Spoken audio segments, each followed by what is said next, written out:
മാധ്യമ വർത്തമാനങ്ങളനുസരിച്ച് വിശ്വപൗരൻ എന്ന് ലോകം പ്രശംസിക്കുന്ന ഡോക്ടർ ശശി തരൂർ ഇന്ന് കോൺഗ്രസിൻ്റെ പാളയത്തിൽ ഏതാണ്ട് നിഷ്പ്രഭനാണ്.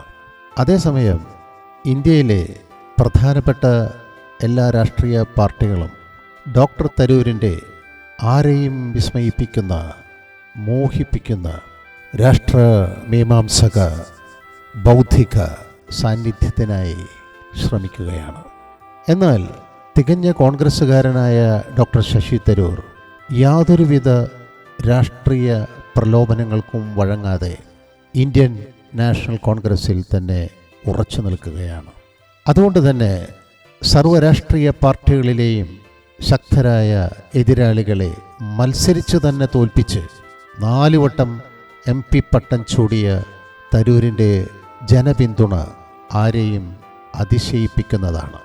ഇതൊന്നും പക്ഷേ കോൺഗ്രസ് കാണുന്നില്ലെന്ന് മാത്രമല്ല, അവർ തരൂരിനെ ഒളിഞ്ഞും ഒറ്റിയും തമസ്കരിക്കാൻ ശ്രമിക്കുകയാണെന്നതാണ് വാസ്തവം.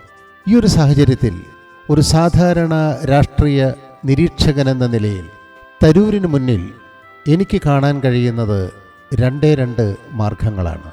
അവയിലൊന്ന് ബൗദ്ധിക മാർഗവും രണ്ടാമത്തേത് രാഷ്ട്രീയ മാർഗവുമാണ്. ഞാനതിൽ പ്രഥമഗണനീയമായ ബൗദ്ധിക മാർഗമായിരിക്കും ശുപാർശ ചെയ്യുക. അതായത് തരൂർ ഈ അധാർമിക രാഷ്ട്രീയ മണ്ഡലം ഉപേക്ഷിച്ച് ഒരു മുഴുവൻ സമയ എഴുത്തുകാരനാവുക. രണ്ടാമത്തെ രാഷ്ട്രീയ മാർഗം തരൂർ എത്രയും പെട്ടെന്ന് BJPയിൽ ചേരുക എന്നതാണ്. അങ്ങനെ ചെയ്താൽ തരൂർ രാഷ്ട്രീയമായി അംഗീകരിക്കപ്പെടുകയും ഉയരങ്ങളിൽ എത്തുകയും ചെയ്യും. ഇതുകൊണ്ടുള്ള ഗുണം കൂടുതലും BJP എന്ന ദേശീയ പാർട്ടിക്കായിരിക്കും.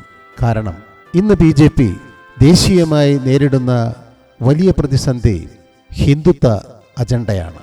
തരൂരിൻ്റെ രംഗപ്രവേശത്തോടെ ആ പ്രതിസന്ധി പരിഹരിക്കപ്പെടാം. ഹൈന്ദവതയുടെ ഉള്ളറിഞ്ഞ ഡോക്ടർ തരൂരിന് BJP ഹിന്ദുത്വ അജണ്ടയെ ദേശീയതയെ മുൻനിർത്തി പരിഭാഷപ്പെടുത്താനും ജനപ്രിയമാക്കാനും കഴിയും. ഒരു വിശ്വപൗരനിൽ നിന്ന് അത് കേൾക്കുമ്പോൾ ഭാരതം അത് ശരിവെക്കുകയും ചെയ്യും.